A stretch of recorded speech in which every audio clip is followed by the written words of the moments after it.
Bienvenue chez Reset Your Mind. C'est un nouvel épisode estival. Ça y est, le temps des vacances est enfin là. Et pour beaucoup d'entre nous, il arrive plus que juste à temps. Si je devais résumer ce premier semestre en un mot à titre personnel, mais aussi ce que j'ai pu observer chez la plupart de mes coachés, ce serait intranquille.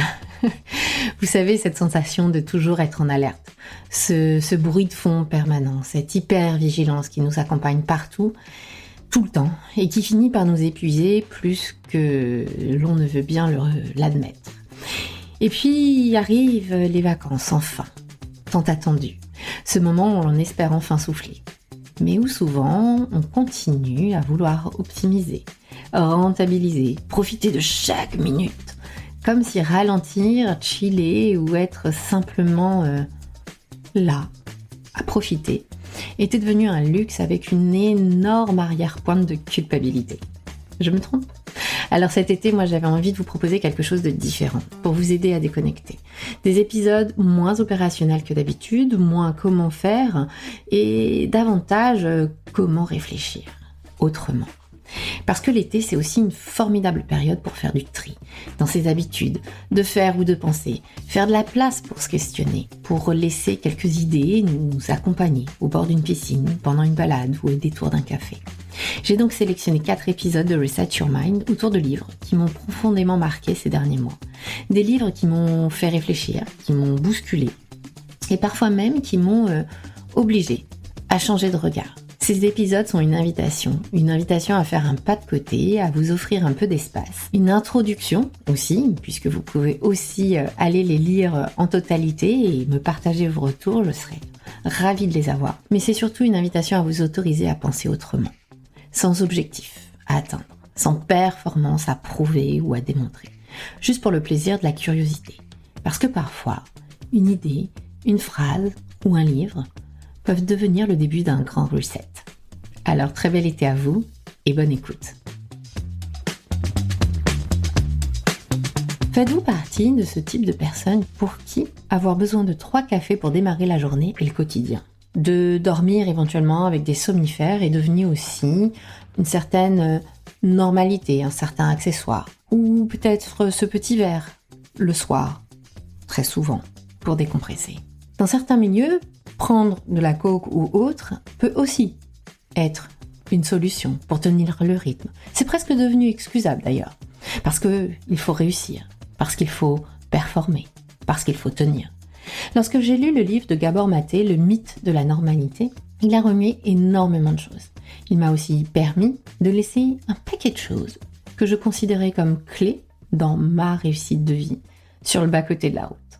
Sa thèse est aussi simple que dérangeante. Ce qui est commun n'est pas forcément sain.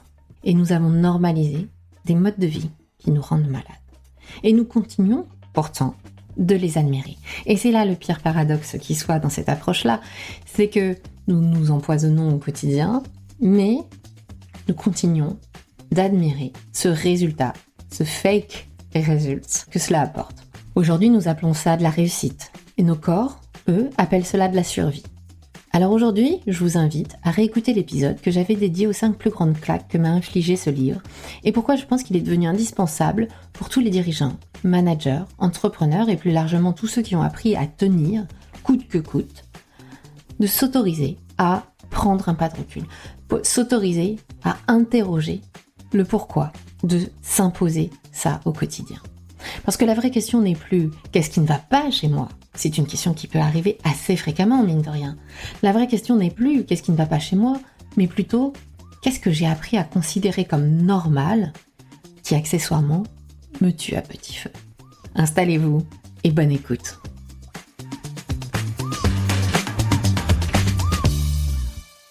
Commençons par le commencement. Qui donc est Gabor Maté ? Gabor Maté est médecin, conférencier et auteur. Né en 1944 à Budapest, dans une famille juive pendant la Seconde Guerre mondiale, il est séparé de sa mère, nourrisson, pour être protégé. Cette expérience marquera profondément toute sa vie et tous ses travaux. Il émigre ensuite au Canada, où il exercera pendant des décennies, notamment auprès de personnes souffrant d'addiction, de troubles psychiques et de maladies chroniques. Son travail est aujourd'hui reconnu mondialement pour les liens qu'il établit entre trauma, stress, corps, psychique, maladie et société. Le livre de Gabor Maté démarre avec un postulat quand même assez, dès le titre, assez impactant. Le mythe de la normalité dans un environnement toxique. Parce que oui, et si ce que nous appelions normal ne l'était pas? Et si ce que nous avons appris à supporter au quotidien nous abîmait, voire nous rendait malades? Est-ce normal qu'une part énorme de la population prenne des somnifères, des anxiolytiques et des antidépresseurs? Est-ce normal que l'hyperactivité soit devenue la valeur sociale au point de ne plus être capable de rester quelques minutes dans le silence sans écran ou sans stimulation? Est-ce normal que la scission entre le corps et le ressenti soit devenue synonyme de professionnalisme?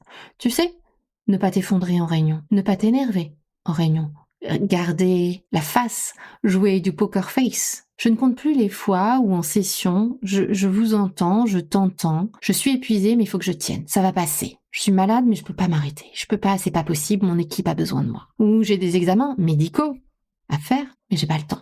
J'ai même eu récemment une session avec une femme très engagée, une grande professionnelle, qui culpabilisait à la veille d'une opération de devoir s'arrêter et de ne pas être joignable ou pleinement opérationnelle pendant quelques jours. Honnêtement, quand on regarde la violence actuelle de notre société à tous les niveaux, est-ce que cette normalité est vraiment saine? Est-ce que cette normalité, mais je parle des plus petites choses, vraiment du quotidien, est vraiment le meilleur contexte, les meilleures conditions pour avoir une santé correcte? Je parle même pas forcément d'une santé hors norme, ultra bonne, ultra positive, juste déjà correcte. Nous n'avons jamais, à travers les siècles, autant mangé à notre faim. Jamais autant eu accès à des soins. En tout cas, pour la plus grande proportion de la population. Jamais autant éradiqué des maladies extrêmement violentes, virulentes. Je pense au typhus, je pense à la scarlatine, enfin, ces maladies quand même, la rage, ce genre de choses. Soit éradiquer, soit avoir les moyens de les soigner. Et pourtant, les chiffres de mal-être, de dépression, d'addiction, de troubles compulsifs, d'épuisement explosent. Je vous les donnerai pas, les derniers m'ont fait peur. Et puis de toute façon, dans 6 mois, ils changeront encore, puisque ceux d'il y a même pas un an n'ont plus aucun lien, aucune corrélation avec les dernières études. Donc première claque du livre, la prévalence d'un état ne dit absolument rien de sa santé. La prévalence d'un état, d'une baseline, d'une normalité, ne présuppose pas d'une bonne santé ou non. On peut rentrer dans les codes, dans le moule, c'est bien, mais c'est pas forcément bon pour sa santé. Ce n'est pas parce que c'est commun que c'est sain. Ce n'est pas parce que c'est admis que c'est soutenable. La normalité, elle est souvent un indicateur d'adaptation collective et pas d'un indicateur de santé. Et c'est là que notre cerveau devient un peu pervers, parce que le cerveau, il adore le groupe. Et donc il a besoin de se sentir dans cette normalité. Il a besoin de se sentir comme les autres. Parce que pour lui, historiquement, et je parle de la partie reptilienne de notre cerveau, la partie encodée depuis la nuit de temps, eh bien historiquement, le groupe, c'est la sécurité, c'est la survie. Sauf qu'ici, nous avons collectivement normalisé un état de vigilance, de survie permanent. Dans mon top 10, et aujourd'hui on n'en verra donc que 5, dans mon top 10, le top 2, celui qui vient en deuxième position, ça était l'interrogation de Gabor Maté autour de la définition du trauma. Notre définition du trauma est beaucoup trop étroite. On imagine tout de suite, quand je te dis trauma, je te laisse 2 secondes pour définir toi-même, lorsqu'on parle de trauma, on voit le trauma comme quelque chose d'exceptionnel, de gigantesque, de brutal, une guerre, un accident grave, une catastrophe naturelle, la perte de proches brutale dans des conditions difficiles, un viol, vraiment des traumas avec un grand T. Pour Gabor Maté, lui, parle aussi et surtout, je dirais, des traumas avec un petit T. Ceux de la répétition, ceux de l'adaptation, de la contrainte, de la non-écoute, de la résignation, de la non-reconnaissance, du fait de devoir se couper de soi pour rester en lien avec l'autre, avec les autres. Il écrit cette phrase que je trouve assez intéressante. Le trauma n'est pas ce qui t'est arrivé, c'est ce qui s'est passé à l'intérieur de toi lorsque tu étais seul avec ce qui t'est arrivé. Et parfois, un trauma est un instant T, mais ça, c'est répétitif, ce qui s'est passé à l'intérieur de toi. Le trauma, pour Gabor Maté, c'est aussi les traumas du quotidien. C'est ne pas avoir été vu, ne pas avoir été entendu, reconnu. C'est avoir appris très tôt aussi, parfois, à se taire, à s'adapter, se suradapter pour mériter sa place, à être sage pour avoir le droit d'être là, à être performant aussi, à être responsable pour être entendu, pour être écouté, à faire passer ses besoins après ceux des autres, pour préserver le lien, pour être apprécié. Si je te parle de people pleasing, pour être aimé, d'hyper-responsabilité pour être fiable, parce que c'est important pour toi, d'excellence à tout prix, sinon c'est que tu n'as pas de valeur, de contrôle ou de surcontrôle. Parce qu'avoir l'information, c'est pouvoir anticiper, être en avant, te mettre en avant. La difficulté à dire non, parce que si tu dis non, on ne t'aimera pas. C'est que tu n'es pas à la hauteur. Ou l'hypervigilance aussi, qui t'épuise et te sape à petit feu. Ce ne sont pas des traits de caractère. Ce sont souvent des systèmes nerveux entraînés à s'adapter, entraînés à compenser, entraînés à s'adapter à cette normalité qui est loin d'être aussi saine qu'on voudrait bien le croire. Lorsque l'on dit à un enfant, ce n'est rien, tu n'as pas mal. Oh, tu vas pas pleurer pour ça, sois forte. On n'entraîne pas la solidité, on ne nourrit pas la confiance en soi, on entraîne la coupure entre ce que tu ressens à l'intérieur et la manière dont tu dois y réagir. L'ignorer, la refouler ou t'énerver. Et la négation répétée de ces ressentis est déjà un trauma en soi. Pas par sa gravité, certes, mais par sa répétition et parce qu'elle ampute de vous et qu'elle coupe de vous, de votre spontanéité ou de votre légitimité à être 100% déjà parfaitement parfait. Par votre légitimité à être déjà 100% assez. La troisième claque que j'ai retenue, donc mon top 3, nous avons construit un monde qui fabrique des dérégulations. Puis, nous pathologisons les individus qui y réagissent. Alors, ce sont des bien gros mots, je m'explique. Dans ce livre, Gabor Maté nous explique à quel point nous avons créé tout un tas de codes, de règles, qui vont à l'encontre d'une certaine hygiène saine, en termes d'exposition à la lumière, en termes de rythme, en termes d'écoute, en termes d'empathie, en termes de besoins humains, animal à respecter. Et dès que nous rentrons pas dans ce codex, eh bien, ces personnes qui ne sont pas alignées ou qui ne rentrent pas dedans et qui peuvent parfois manifester donc ce qu'on pourrait appeler de ce point de vue-là des défaillances, des inadéquations, nous les pathologisons. C'est-à-dire que eux ne sont pas assez quelque chose. Alors que ce sont tout simplement des individus qui réagissent à quelque chose qui ne leur convient pas. Cette surexposition permanente aux informations anxiogènes, cette connexion constante, cette comparaison incessante que l'on voit sur les réseaux sociaux, ces rythmes biologiques complètement pulvérisés. Vous le voyez bien, en hiver, à quel moment vous vous êtes exposé à la lumière du jour? À quel moment vous avez des cycles de sommeil plus longs en hiver? Cette sédentarité qui est le nouveau mal qui nous tue à petit feu. Cette pression aussi de la performance. Si c'est pas de la surperformance, alors ce n'est pas assez. Et puis cette absence perpétuelle, réelle de récupération, parce que tu comprends, faut bien que je vive quand même à côté. Est-ce que passer sa nuit sur Netflix, c'est vivre? Est-ce que passer sa nuit sur les réseaux sociaux, c'est vivre? Est-ce que dormir 3 heures par nuit, c'est vivre? Je pose ça là. Il n'y a pas de jugement du tout dans tout ce que je dis. Je cherche juste à nous encourager à faire un pas de côté et à voir ça autrement. Et lorsque le corps parle, fatigue chronique, migraine, troubles digestifs, dérèglements hormonaux, maladies auto-immunes, douleurs inexpliquées, qu'est-ce que tu cherches à faire en premier? Le premier réflexe, c'est « Oh, c'est rien, ça passera ». Nous cherchons à le faire taire. Et ça, Gabor Maté en parle très judicieusement. Il écrit « La maladie n'est pas une trahison du corps. Elle est souvent une tentative de survie ». Et c'est assez intéressant parce que c'est ce que des grands malades vont venir dire a posteriori. Je pense à des malades du cancer ou ce genre de choses qui, a posteriori, ont une conception très inversée de la maladie. Comme quoi c'est pas mon corps, une trahison du corps, mais vraiment un message du corps qu'on n'a pas voulu écouter à plusieurs reprises et qui finit par nous mettre une grande claque.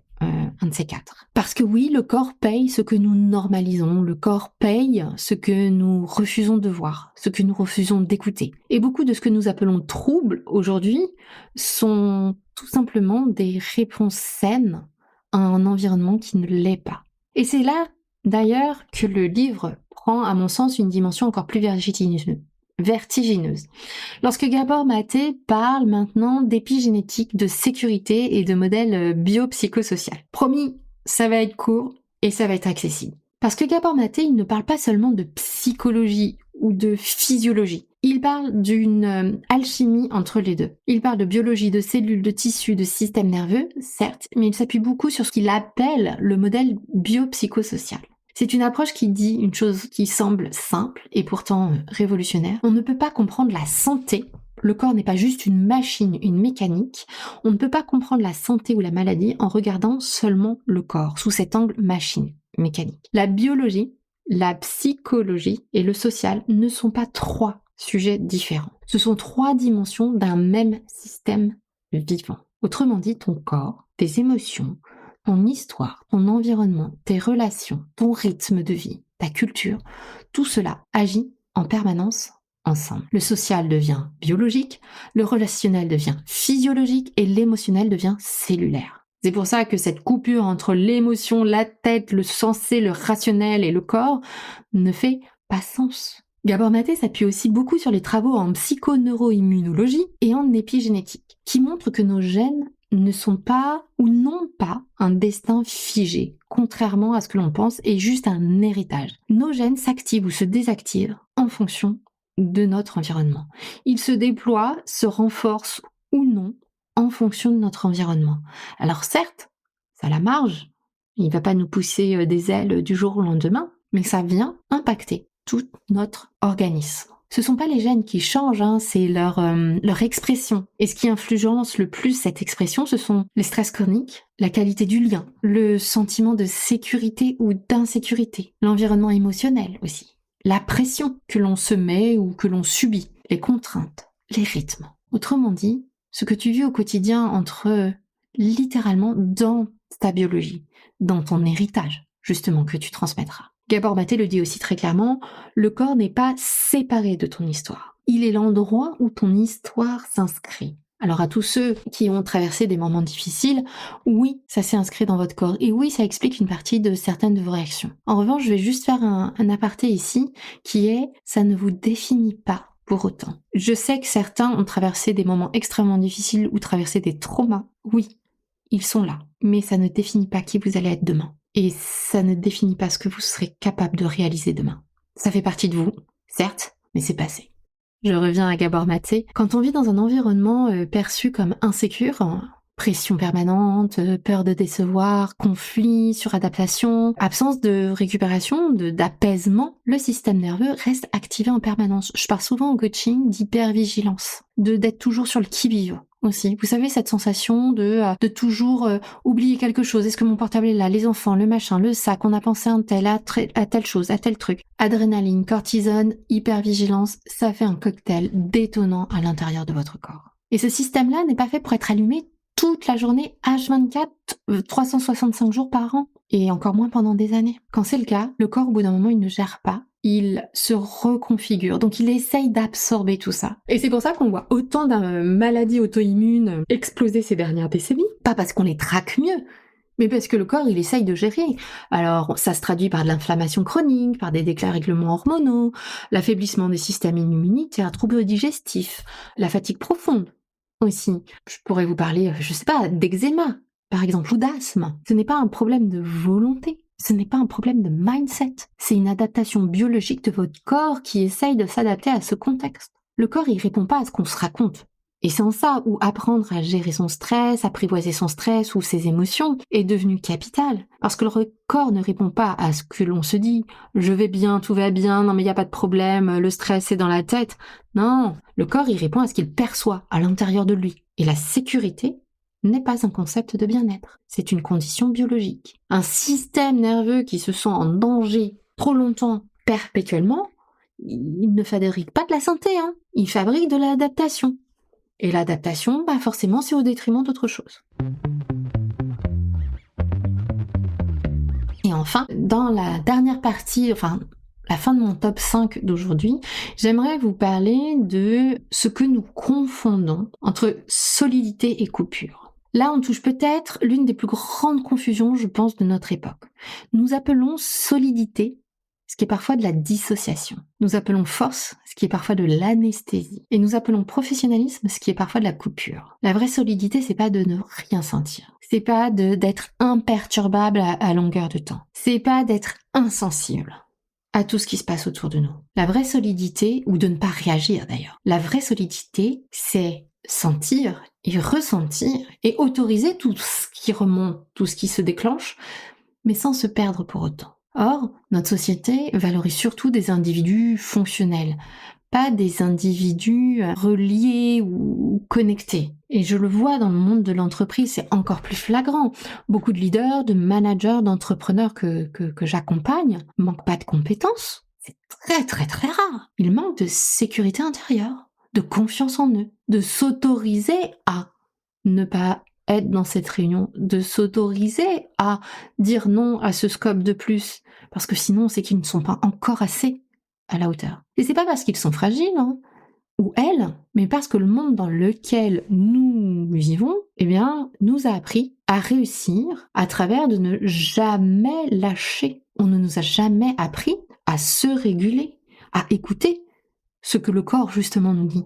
On a appris à tenir, même à l'école. Dans les grandes écoles, les cursus ou autres, on nous apprend à tenir, à produire, à porter, à encaisser, mais pas à habiter notre corps. Si vous avez des ados qui sont à la fac ou en école de commerce ou en école d'ingé ou autre, vous savez que quand les partiels arrivent, vous les voyez plus pendant des mois. C'est limite de la maltraitance.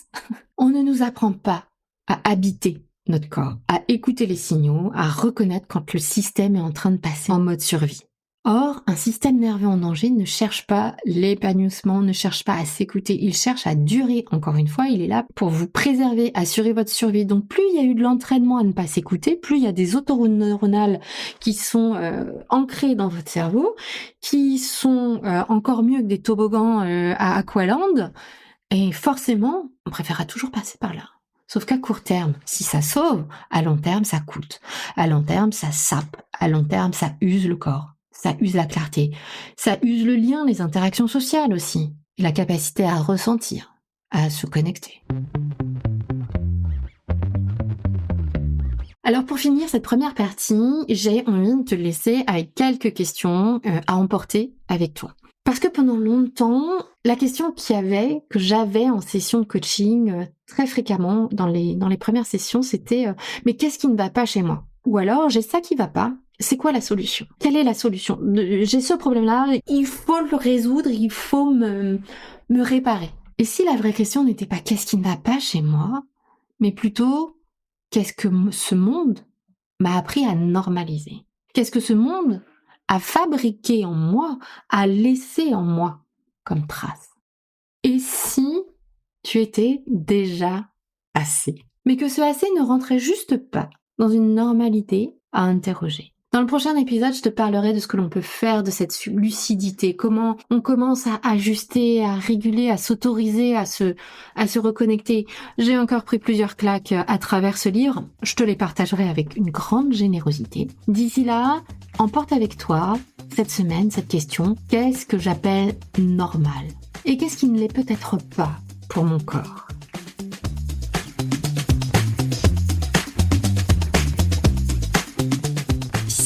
Alors, est-ce que cet épisode a résonné pour vous aujourd'hui ?